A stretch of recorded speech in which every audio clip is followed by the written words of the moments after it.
Bismillahirrahmanirrahim. Assalamu alaikum dear students. I hope you all are in good health. Today we are going to start chapter number 7 of physics, thermal properties of matter, and we will learn about kinetic molecular theory of matter, heat and internal energy. At the end of today's lesson, you all will be able to describe qualitatively the particle structure of solids, liquids and gases, including the relative properties to the forces and distance between particles and motion of the particles, like atoms, molecules, ions and electrons.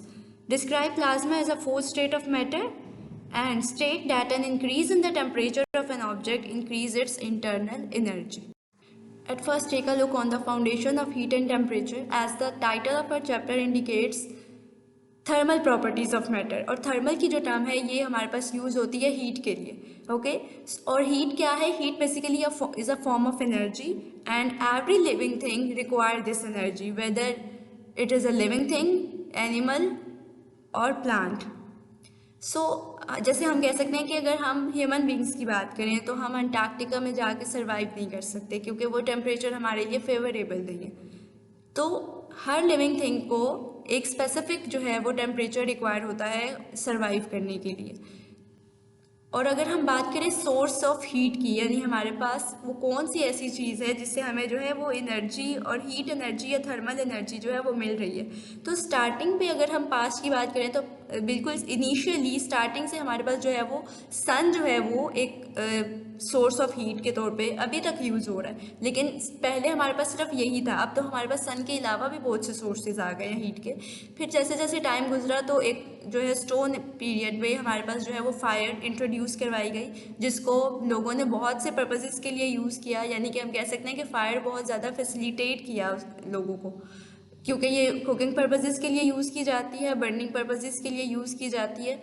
और इसी के साथ साथ अब अगर इसको major करने की बात करें, क्योंकि टेम्परेचर जो है ये एक फिजिकल क्वांटिटी है, इसको हम मेजर कर सकते हैं। और अगर आप पास्ट में जाएं तो आप रिकॉल करें कि हमने जो है वो पढ़ा था कि जब पास्ट में नॉन यूनिफॉर्म मेथड्स को यूज़ किया जाता था क्वांटिटीज़ को मेजर करने के लिए, लेकिन वो सूटेबल नहीं थे क्योंकि उनसे एक्यूरेट रिजल्ट नहीं मिलता था। तो ऐसे ही लोग जो है वो क्या करते थे, बेसिकली वो यूज़ करते थे सिंपली अपने हाथों को या पाँव को कि ये चीज़ कितनी ठंडी है कितनी गर्म है, लेकिन जाहिर है उससे उनको उसकी एग्जैक्ट क्वांटिटी तो नहीं पता चलती थी। तो यहाँ पे जब यूनिट्स को इंट्रोड्यूस करवाया गया तो तब टेम्परेचर को भी और टेम्परेचर के यूनिट को भी जो है वो उसके अंदर कंसीडर किया गया। और हमें पता है कि टेम्परेचर का ऐसा यूनिट जो है वो केल्विन है। तो टेम्परेचर जो है वो एक फिजिकल क्वांटिटी है। Next we have the first topic of our chapter number 7, that is kinetic molecular theory. So what does this kinetic molecular theory means? Kinetic की टर्म्स अगर आपको याद हो तो हमने काइनेटिक एनर्जी पढ़ी थी, और काइनेटिक की टर्म्स यूज़ की जाती है for the energy of the body due to which the body is moving, okay. यानी जो मूविंग बॉडी होती है उसके अंदर जो एनर्जी है वो काइनेटिक है, ओके। अब यहाँ पे बात हो रही है काइनेटिक मोलेकुलर थ्योरी, यानी मॉलिक्यूल्स की जो एनर्जी है जिसकी वजह से वो मूव कर रहे हैं, यहाँ पे उसको डिस्क्राइब किया गया है कि मॉलिक्यूल्स की मूवमेंट जो है वो हमारे पास किस तरह से। और अब हमें पता है कि हमारे पास जो मैटर है, बेसिकली ये थ्योरी क्या स्टेट करती है, क्या डिफाइन करती है कि matter is composed of tiny particles called molecules, okay.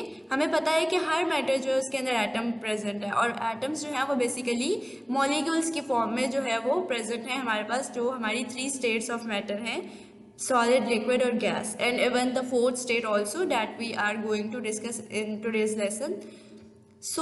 हमने यहाँ पे डिस्कस करना है कि मैटर में जो मॉलिक्यूल्स प्रेजेंट हैं बेसिकली वो ऑल द टाइम जो है वो मोशन में रहते हैं, okay, whether they are in solids, liquids और whether they are in gases और प्लाज्मा, ओके। अब उनकी जो मोशन की टाइप है वो अकॉर्डिंग टू उनकी जो अरेंजमेंट है उस मैटर की स्टेट में उसके अकॉर्डिंग होगी। जैसे अगर हम कहें कि सॉलिड्स हैं, जिसको अभी हम डिस्क्राइब करेंगे, तो वाइब्रेशनल मोशन है हमारे पास, ठीक है। वाइब्रेशनल मोशन होती है to and fro motion, back and forth motion, okay, जिसमें मॉलिक्यूल्स अपनी जगह पे रहते हुए ही आगे और पीछे की तरफ मूव करते हैं, ठीक है। एक है हमारे पास रोटेशनल मोशन, जिसमें मॉलिक्यूल्स रोटेट करेंगे, और ये अमूमन हमारे पास आती है गैसेस और लिक्विड्स की अंदर। और लीनियर मोशन है, molecules move in straight paths. और आप अगर इसको रिकॉल करें ट्रांसलेशनल मोशन में, ठीक है, तो इसमें एक रैंडम मोशन था, ठीक है, यानी जो हमारे पास गैस मॉलिक्यूल्स हैं वो बेसिकली जो है वो रैंडम मोशन को, और हम कह सकते हैं कि जो ट्रांसलेशनल मोशन है उसको फॉलो आउट करते हैं, ठीक है। तो लीनियर मोशन भी जो है गैस मॉलिक्यूल्स जो है वो शो करते हैं। तो इस वजह से हम कहते हैं कि हमारे पास 3 जो है वो टाइप्स के मोशन हैं यहाँ पे, जो हमारे पास जो मॉलिक्यूल्स हैं वो एग्जिबिट करते हैं या वो शो करते हैं। Next we have intermolecular forces and energies. अब हम अगर मॉलिक्यूल्स को देखें तो मॉलिक्यूल्स जो है वो आपस में अरेंज हैं और बॉन्डेड हैं, ओके, यानी एटम्स आपस में बॉन्डेड होकर और बॉन्ड बनाकर एक मॉलिक्यूल बनाते हैं या कंपाउंड बनाते हैं। तो जो फोर्सेस उन एटम्स को आपस में बाइंड कर रही हैं बेसिकली, उन और मॉलिक्यूल्स को बेसिकली बाइंड कर रही हैं, उनको हम बेसिकली कहते हैं इंटरमॉलिक्यूलर फोर्सेस, ओके। सो हम कहते हैं कि म्यूचुअल फोर्स ऑफ अट्रैक्शन जो है वो हमारे पास मॉलिक्यूल्स के अंदर जो है वो प्रेजेंट होती है, और इसी फोर्स को हम नेम देते हैं इंटरमॉलिक्यूलर फोर्सेस का, because they are present inside the molecules, okay. यानी मॉलिक्यूल्स जो आपस में बाउंड हैं, उन्होंने बॉन्ड बनाया हुआ है, तो वो किसकी वजह से बनाया हुआ है? Due to the intermolecular forces. और ये जो इंटरमॉलिक्यूलर फोर्सेस हैं ये डिपेंड करती हैं डिस्टेंस पे। जैसे जैसे डिस्टेंस मॉलिक्यूल्स के दरमियान ज़्यादा होता जाएगा, वैसे वैसे ये फोर्सेस जो है वो वीक होती जाएंगी, ओके। यानी कि स्मॉल डिस्टेंस होगा, कम डिस्टेंस होगा अगर मॉलिक्यूल्स में, तो ये स्ट्रांग होंगी, और अगर जो बॉन्डिंग है वो इस तरह की है कि वो दूर दूर है, तो उसमें जो इंटरमॉलिक्यूलर फोर्सेस हैं वो वीक होंगी, ओके। इसी तरह मॉलिक्यूलर एनर्जीज क्या है? जो एनर्जीज हमारे मॉलिक्यूल्स जो हैं वो पोजेस कर रहे हैं। और यहाँ पे बेसिकली कौन सी एनर्जीज है? Total energy. अगर आप याद करें काइनेटिक और पोटेंशियल एनर्जी आपने पढ़ा था कि जो हमारे पास टोटल एनर्जी, इंटरनल एनर्जी होती है वो इक्वल होती है काइनेटिक और पोटेंशियल एनर्जीज में। तो इवन हम सब एटॉमिक लेवल और मॉलिक्यूलर लेवल पर भी जाएँ तो हम कहते हैं कि जो एनर्जी है वो काइनेटिक और पोटेंशियल ही है बेसिकली, ठीक है। यानी जो हमारे पास मैकेनिकल एनर्जी के टाइप्स हैं। सो हम कहते हैं कि मॉलिक्यूल्स जो है they possess kinetic energy due to their motion because they are moving. और हमने कहा कि वो बॉडी जो मूव कर रही है उसके अंदर काइनेटिक एनर्जी है, वेदर इट इज़ कोई लार्ज बॉडी है या फिर वो कोई स्मॉलर बॉडी है। और जो पोटेंशियल एनर्जी है वो भी प्रेजेंट होती है मॉलिक्यूल्स में due to the force of attraction between them, क्योंकि मॉलिक्यूल्स डिफरेंट पोजीशंस पे रहते हुए एक दूसरे को अट्रैक्ट भी करते हैं, जिसकी वजह से वो बॉन्डिंग करते हैं। So this is all about the intermolecular forces and molecular energy. Next we have effect of heat on molecular motion, यानी मॉलिक्यूल्स की जो मूवमेंट है उसके ऊपर हीट का क्या इफेक्ट है। तो अगर आप देखें, आप जैसे वाटर बॉयल कर रहे हैं या वाटर को आपने हीट अप करने के लिए रखा, तो क्या होगा? कुछ टाइम के बाद आप देखेंगे कि वो उसके अंदर जो है वो आहिस्ता आहिस्ता पहले उसकी जो बॉटम सरफेस है उसके अंदर बबल्स बनना शुरू होंगे, साइड पे बबल्स बनना शुरू होंगे, और आहिस्ता आहिस्ता वो इंक्रीज होते हुए उसकी सरफेस पे आ जाते हैं, ठीक है, जिसमें हम फिर कहते हैं कि वाटर जो है वो बॉयल होना स्टार्ट हो गया। तो अब इस केस में बेसिकली क्या है कि मॉलिक्यूल्स मूव कर रहे हैं अल्टीमेटली, क्योंकि जब हीट एनर्जी प्रोवाइड होती है, यानी हमने एक एनर्जी सोर्स जब दिया है मॉलिक्यूल्स को, तो वो मूव करेंगे अपनी जगह से। और लिक्विड्स की अगर हम अभी नेक्स्ट जो पार्टिकल मॉडल है इसको डिस्कस करेंगे, तो आप देखेंगे कि लिक्विड्स के पार्टिकल्स के दरमियान जो है वो स्पेसेस होती हैं एज़ कम्पेयर टू सॉलिड। अगर हम सॉलिड से उनको कंपेयर करें तो इनके दरमियान जो है वो स्पेसेस होती हैं, जिसकी वजह से जब इनको एनर्जी मिलती है तो ये अपनी जगह से स्लाइड पास कर जाते हैं, ठीक है। तो हम कहते हैं कि जब हम एक सब्सटेंस को हीट करते हैं तो उसका टेम्परेचर जो है वो इंक्रीज होता है। जाहिर है जब वो मूव करेंगे from one surface to another, ठीक है, एनर्जी को कैरी करेंगे, तो उस केस में जो टेम्परेचर है उसमें चेंज आएगा, ठीक है, और टेम्परेचर राइज होगा इस केस में, and its molecular motion becomes more vigorous और we can say more fast. तो जैसे जैसे हीट सोर्स आप बढ़ाते जाएंगे, मोलेकुलर मोशन जो है यानी मॉलिक्यूल्स की जो मूवमेंट है वो उतनी ज़्यादा स्पीड अप होती जाएगी। तो आप कह सकते हैं कि जो हमारे पास हीट है, ठीक है, अमाउंट ऑफ हीट जो है वो डायरेक्टली प्रोपोर्शनल है हमारे पास मूवमेंट ऑफ मॉलिक्यूल्स के, ठीक है, which increase the kinetic energy of the molecules. जब हमारे पास हीट इंक्रीज होगी तो हमारे पास मोलेकुलर मोशन की जो काइनेटिक एनर्जी है बेसिकली, यानी मूवमेंट भी इंक्रीज होगी, और मूवमेंट किस वजह से इंक्रीज हो रही है, काइनेटिक एनर्जी के इंक्रीज होने की वजह से। तो हम कहते हैं कि टेम्परेचर जो है किसी भी सब्सटेंस का वो डिपेंड करता है average kinetic energy of its molecules, यानी जितनी काइनेटिक एनर्जी ज़्यादा होगी टेम्परेचर उतना ही ज़्यादा होगा। जितना ज़्यादा मॉलिक्यूल्स फास्ट मूव करेंगे उतना ज़्यादा उसकी काइनेटिक एनर्जी होगी, और उतना ज़्यादा जो है वो मॉलिक्यूल जो है क्या होगा, उसका टेम्परेचर उतना ज़्यादा इंक्रीज होगा।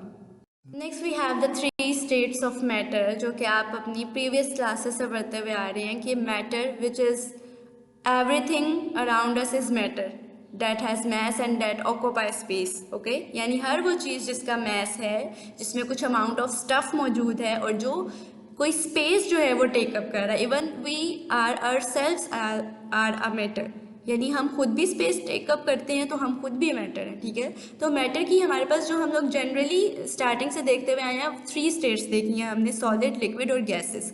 और इन स्टेट्स के अंदर हमें पार्टिकल अरेंजमेंट यानी मॉलिक्यूल्स की जो अरेंजमेंट है वो नज़र आएगी कि सॉलिड्स में ये मॉलिक्यूल्स जो है वो आपको एक स्पेसिफिक पैटर्न और फिक्स पैटर्न में नज़र आएंगे। इसीलिए हम कहते हैं कि सॉलिड्स की जो है वो स्पेसिफिक शेप और एक स्पेसिफिक वॉल्यूम होता है, क्योंकि इनके अंदर जो मॉलिक्यूल्स हैं वो आपस में टाइटली बाउंड होते हैं। लेकिन अगर हम गैसेस को और लिक्विड्स को देखें, अगर हम लिक्विड्स की पहले बात करें तो लिक्विड्स में वॉल्यूम तो होता है स्पेसिफिक, लेकिन इनकी शेप स्पेसिफिक नहीं होती। क्यों स्पेसिफिक नहीं होती? क्योंकि एज कम्पेयर टू सॉलिड्स आप देखिए इनके जो पार्टिकल्स हैं इनके दरमियान स्पेसेस मौजूद हैं। ठीक है, जिसकी वजह से इनकी जो शेप है वो प्रॉपर नहीं होती, बल्कि ये जिस भी कंटेनर में जाते हैं उसकी शेप अटेन करते हैं। और इसके ऑपोजिट गैसेस हैं, गैसेस के पार्टिकल्स में बहुत ज़्यादा स्पेसेस होती हैं। ठीक है, तो जिसकी वजह से हम कहते हैं कि ये वैसे ही जो है वो रैंडमली मूव करते रहते हैं गैस पार्टिकल्स। सो सॉलिड्स जो हैं इनकी फिक्स पोजीशंस होती हैं, और जब इनको एनर्जी प्रोवाइड होती है, जैसे आप एक स्पून लें और उसको हीटअप करें, ठीक है, आप देखेंगे कि उसका जो एंड टिप है वो गर्म तो होगा मेटल स्पून का, लेकिन वो किस तरह से होगा कि एनर्जी कैसे ट्रांसफ़र हुई है उसके अंदर। इसमें एनर्जी ट्रांसफ़र हुई है by the vibration of the molecules, यानी क्योंकि मॉलिक्यूल्स अपनी जगह पे प्रेजेंट हैं, वो अपनी जगह से मूव नहीं कर रहे और वो मूव कर ही नहीं सकते क्योंकि वो टाइटली बाउंड है। तो फिर वो एनर्जी कैसे ट्रांसफ़र कर रहे हैं? वो फिर वाइब्रेट करेंगे, वाइब्रेट करने से वो एनर्जी दूसरे तक जाएगी, फिर आगे नेक्स्ट ऑनवर्ड जो है वो मूव करती जाएगी। ठीक है, आप अगर या रिकॉल करें तो आपने कंडक्शन जो है उसका कॉन्सेप्ट पढ़ा होगा अपनी प्रीवियस क्लासेस में। तो कंडक्शन जो है वो बेसिकली सॉलिड्स के अंदर इसी तरह से होती है कि वन टिप से और वन पॉइंट से दूसरे पॉइंट तक जो है वो एनर्जी ट्रांसफ़र होती है। और लिक्विड्स की अगर बात करें, इनमें जो है वो मॉलिक्यूल स्लाइड पास करते हैं क्योंकि इनके अंदर स्पेसेस होती हैं एज़ कम्पेयर टू सॉलिड्स, और ये इनकी रैंडम डायरेक्शंस भी होती हैं। ठीक है, अभी हमने डिस्कस किया कि इनके अंदर जो है वो हमारे पास रोटेशनल मोशन अक्सर देखने में आता है, यानी ये जो इसके पार्टिकल्स हैं लिक्विड की, जब इनको एनर्जी मिलती है जैसे वाटर है तो ये क्या करते हैं, रोटेशनल मोशन और रैंडम डायरेक्शंस में जो है ये मूव करते हैं।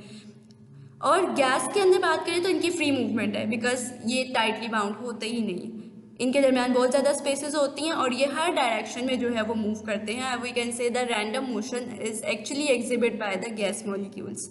Next we have the comparison of solids and liquids, and you can see in this picture the clear difference between both these states of matter.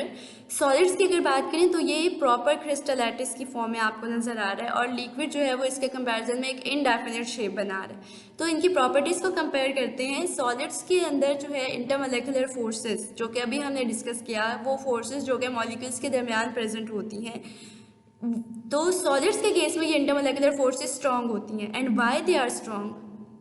We have learned that the intermolecular forces depend on the distance. So solids के case में जो particles हैं वो आपस में tightly bound होते हैं with no distance between them.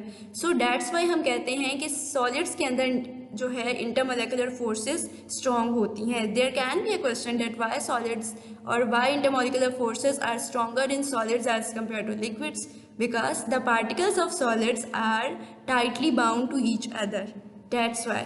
So molecules held at fixed position and molecules show vibrational motion. जब इनको एनर्जी प्रोवाइड करते हैं तो ये अपनी जगह पे रहते हुए जो है वो to and fro, back and forth movement show करते हैं, जिसकी वजह से एनर्जी नेक्स्ट पार्टिकल्स में ट्रांसफ़र होती जाती है। और इसी वजह से इनकी शेप जो है वो एक डेफिनेट होती है और वॉल्यूम भी डेफिनेट होता है, क्योंकि पार्टिकल्स एक स्पेसिफिक और जो है पैटर्न के अंदर है। लिक्विड्स की बात करें तो इनके अंदर इंटरमोलेकुलर फोर्सेस वीकर होंगी because of the distance between the molecules and molecules do not have that fixed position because again इनके दरमियान जो है वो spaces है. So molecules slide over each other in random direction. जब energy provide करते हैं तो इनके जो molecules हैं वो slide pass कर जाते हैं अपनी उन spaces से जो इनके दरमियान present है, और कोई specific एक direction नहीं होती बल्कि किसी भी direction में जो है वो slide pass कर जाते हैं. और डेफिनेट वॉल्यूम तो होता है लेकिन जो शेप है वो डेफिनेट नहीं होती, और अगेन वही रीज़न है कि इनकी जो पार्टिकल अरेंजमेंट है वो इस तरह की है, स्पेसेस होने की वजह से ये एक स्पेसिफिक शेप नहीं लेते बल्कि they require the shape of containing vessel. जिस भी वेसल में होंगे, जैसे कप में है या मग में है या ग्लास में है, किसी जग में है, तो उसकी शेप जो है वो ये अटेन करेंगे. Next we have the comparison of gases and plasma. Gases के मॉलिक्यूल्स का अगर हम देखें तो ये सॉलिड और लिक्विड के कंपैरिजन में इनके पार्टिकल्स के दरमियान बहुत ज़्यादा डिस्टेंस, बहुत ज़्यादा स्पेसेस होती हैं, तो हम कहते हैं कि molecules are far apart from each other. और अगर हम इंटरमॉलिकुलर फोर्सेस का कॉन्सेप्ट देखें, so they have very weak intermolecular forces because their particles are at far distance from each other. बहुत ज़्यादा गैप होता है, बहुत ज़्यादा डिस्टेंस होता है इनके मॉलिक्यूल्स के दरमियान में, जिसकी वजह से इनकी इंटरमॉलिकुलर फोर्सेस जो हैं वो एज़ कम्पेयर टू सॉलिड और लिक्विड्स बहुत ज़्यादा वीक होती हैं. और मॉलिक्यूल्स जो हैं move freely in all directions. इसी वजह से, क्योंकि ये बाउंड नहीं होते हैं, ये किसी भी डायरेक्शन में रैंडमली मूव करते हैं, और ना तो इनका कोई स्पेसिफिक वॉल्यूम होता है और ना ही कोई शेप होती है. और रीज़न पार्टिकल अरेंजमेंट है, क्योंकि ये टाइटली बाउंड नहीं होते हैं, बहुत ज़्यादा स्पेसेस होने की वजह से इनके अंदर जो है ये कोई, जब एक जगह पे एक स्पेसिफिक पैटर्न ही नहीं बना रहे हैं तो फिर शेप और वॉल्यूम किस तरह से अटेन करेंगे वो. तो इसलिए गैसेस में कोई शेप, कोई स्पेसिफिक शेप और वॉल्यूम नहीं होता. और plasma, the fourth state of matter, जो कि हार्डली हम अपने जो लोअर क्लासेस होती हैं उनके अंदर हम इनको जो है वो डिस्कस नहीं करते अमूमन, लेकिन प्लाज्मा भी एक स्टेट है मैटर की, और ये आयनिक स्टेट है. जब आप एटम्स के कॉन्सेप्ट को पढ़ते हैं कि एटम्स जो हैं जब वो बॉन्डिंग करते हैं तो वो आइंस बनाते हैं, तो उसमें हम कहते हैं कि प्लाज्मा जो है it is basically a gas in which most atoms are ionized, containing positive ions and electrons that are moving freely in the volume. यानी इसमें जैसे आपको ये पिक्चर नज़र आ रही है प्लाज्मा स्टेट में, इसमें जो है मॉलिक्यूल्स भी हैं लेकिन इसके अंदर चार्जेस प्रेजेंट है बेसिकली. तो ये जो चार्जेस हैं बेसिकली जो कि फ्रीली मूव कर रहे हैं, ठीक है, और इन्हीं पॉजिटिव आइंस की प्रेजेंस की वजह से और फ्री इलेक्ट्रॉन्स की वजह से हम कहते हैं कि plasma is the conducting state of matter. Conducting की टर्म क्यों यूज़ हो रही है? क्योंकि ये इलेक्ट्रिसिटी कंडक्ट करते हैं and allows electric current to pass through it. और करंट की अगर हम डेफिनेशन को रिकॉल करें तो बेसिकली जो फ्लो ऑफ चार्जेस है उसको हम करंट कहते हैं. तो वो चार्जेस क्या है? They are the ionic state of matter, the fourth state of matter, that is plasma. Next we have the uses of plasma. और हम कह सकते हैं कि हमारे यूनिवर्स में कौन सी ऐसी बॉडीज़ हैं जो प्लाज्मा पे कंसिस्ट कर रही हैं. तो फर्स्ट में हमारे पास जो है वो आता है सन, और स्टार्स जो हैं हमारे पास, ये हमारे पास प्लाज्मा कैसे हैं कि ये इनके अंदर हमारे पास जो एटम्स हैं वो आयोनाइज्ड फॉर्म में है, ठीक है. इस वजह से हम इसको जो है वो प्लाज्मा कंसीडर करते हैं. हम कह सकते हैं कि सन जो है वो एक प्लाज्मा है क्योंकि इसके अंदर आयोनाइज्ड जो है वो एटम्स प्रेजेंट है जो कि हाई टेम्परेचर बना रहे हैं, ठीक है.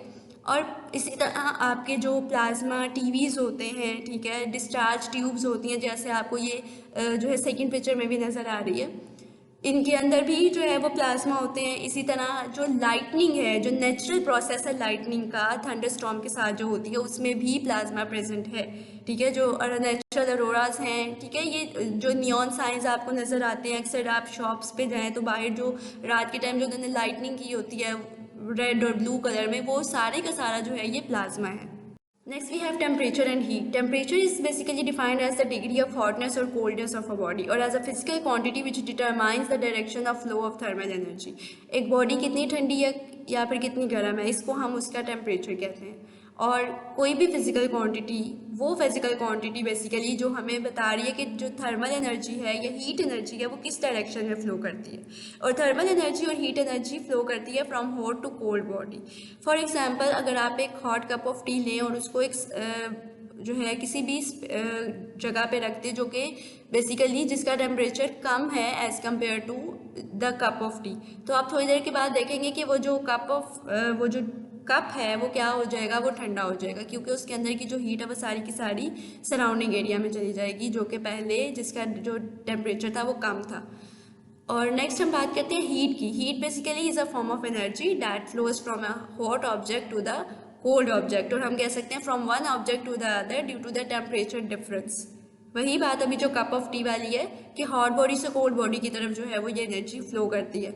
Internal energy is basically the sum of kinetic and potential energies of a molecules, okay. यानी सम जो है हमारे पास काइनेटिक और पोटेंशियल दोनों का, उसको हम इंटरनल एनर्जी कहते हैं किसी भी बॉडी की, whether it is a molecule और वेदर वो कोई प्लांट है या कोई भी लिविंग थिंग है। तो उसके अंदर की जो इंटरनल एनर्जी है वो सम होती है काइनेटिक और पोटेंशियल एनर्जी का। So when we heat a substance, its molecular motion becomes more vigorous, increasing its internal energy. क्योंकि जब टेम्परेचर राइज होगा काइनेटिक एनर्जी इंक्रीज होगी, ठीक है, पोजीशन में भी डिफरेंस आएगा, तो हम कह सकते हैं कि टेम्परेचर राइज करेगा, ठीक है। तो हीट एनर्जी ट्रांसफर होती है transfer to a body increases the internal energy of its molecules. जब टेम्परेचर राइज होगा तो एनर्जी बेसिकली जो है वो ट्रांसफर हो रही है मॉलिक्यूल्स में, और इसकी वजह से जो हमारे पास हम कहेंगे कि बेसिकली चेंज आ रहा है टेम्परेचर में, क्योंकि हीट एनर्जी ट्रांसफर हुई है from one object to another. So it is not true to say that a substance contains heat. ये जो है वो आपने एक इम्पॉर्टेंट पॉइंट याद रखना है कि हम ये नहीं कह सकते कि एक सब्सटेंस के अंदर हीट प्रेजेंट है, बल्कि हम कहेंगे the substance contains internal energy, यानी sum of kinetic and potential energy. हम यहाँ पे हीट की टर्म यूज़ नहीं करते हैं जब हम ये कहते हैं कि एक सब्सटेंस के अंदर जो है वो हीट है। The word heat is use only when referring to energy actually in transit from hot to cold body. हाँ, अगर हम ये कहें कि ये एक से दूसरी जगह ट्रांसफर हो रही है तब हम उसको हीट की टर्म जो है वो देंगे, तब हम उसको इंटरनल एनर्जी नहीं कहेंगे। Next, you have the short questions, exercise short questions relevant to this topic, and you have to learn them as well as you have to write them on your neat registers. So the first question is why solids have a fixed volume and shape according to particle theory of matter. हमने बहुत detail में discuss किया कि इनकी जो intermolecular forces होती हैं वो बहुत ज़्यादा स्ट्रॉन्ग होती हैं, ठीक है, जिसकी वजह से जो पार्टिकल्स हैं वो आपस में क्योंकि टाइटली बाउंड होते हैं, इसीलिए हम कहते हैं कि इनकी शेप जो है वो फिक्स होती है और वॉल्यूम भी फिक्स होता है, ठीक है। और गैसेस के अंदर ये चीज़ क्यों नहीं होती, उनकी वॉल्यूम जो है वो फिक्स क्यों नहीं होता, उनकी शेप फिक्स क्यों नहीं होती, क्योंकि गैस मॉलिक्यूल जो है वो एज़ कम्पेयर टू सॉलिड और लिक्विड हमने बहुत डिटेल में डिस्कस किया अभी कि इनके दरमियान बहुत ज़्यादा स्पेसेस होती हैं, इनकी जो इंटरमॉलिक्यूलर फोर्सेस हैं वो वीक होती हैं, ये फ्रीली मूव करते हैं हर डायरेक्शन में, जिसकी वजह से हम कहते हैं कि इनके दरमियान जो है वो या गैसेस जो है इनका फिक्स वॉल्यूम या फिक्स शेप नहीं होती, क्योंकि ये एक जगह एक स्पेसिफिक शेप नहीं बनाते।